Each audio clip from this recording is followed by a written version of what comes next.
What's up, guys? My name is Matt, and today I want to clean up my room.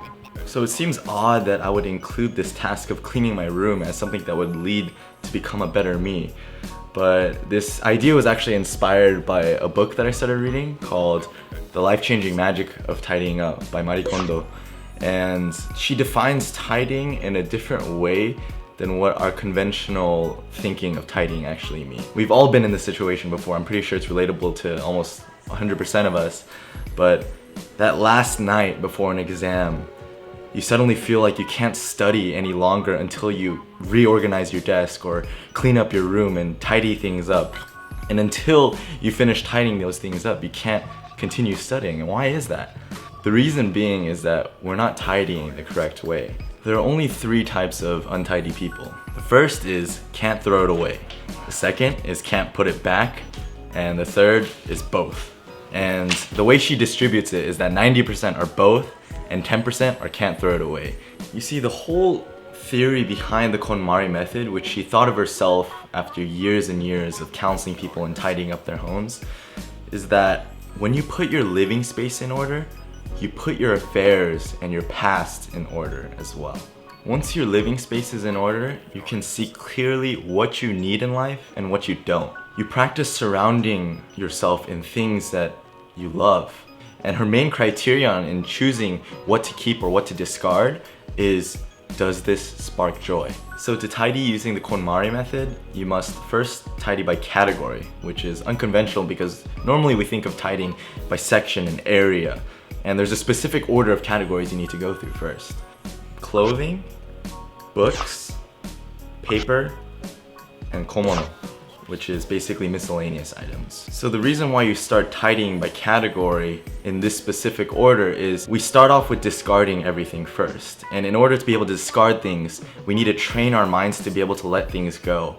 And this order is produced because it's easiest for us to get let go of clothes, and then books, and then papers, and then komono. And slowly we begin to train ourselves to learn to let things go, and as we go we'll get better. So first I started out with clothes. So I first had to unpack everything from my college suitcase, and although it was a tedious process, I eventually got everything out.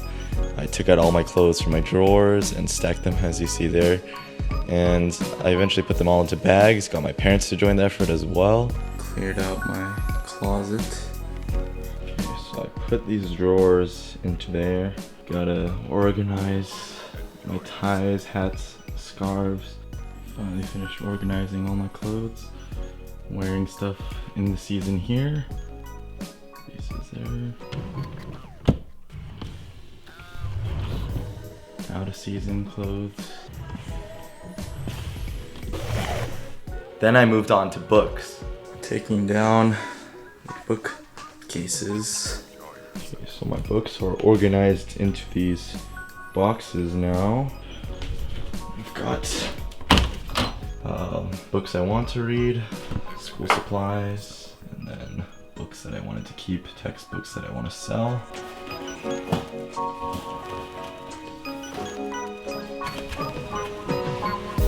And then I moved on to papers.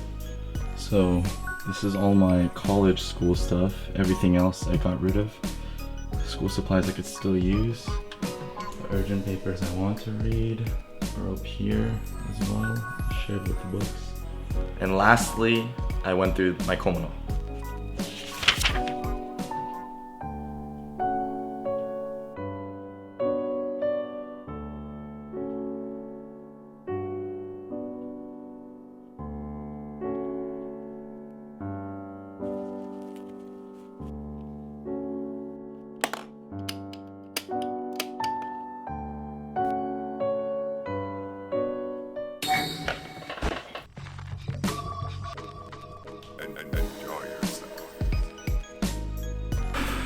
I wish that I had a before picture to show you the way my room was before, but the way it is now, I'm super satisfied. Everything's organized. Not only organized, I'm only surrounded by things that I actually either use or that make me happy.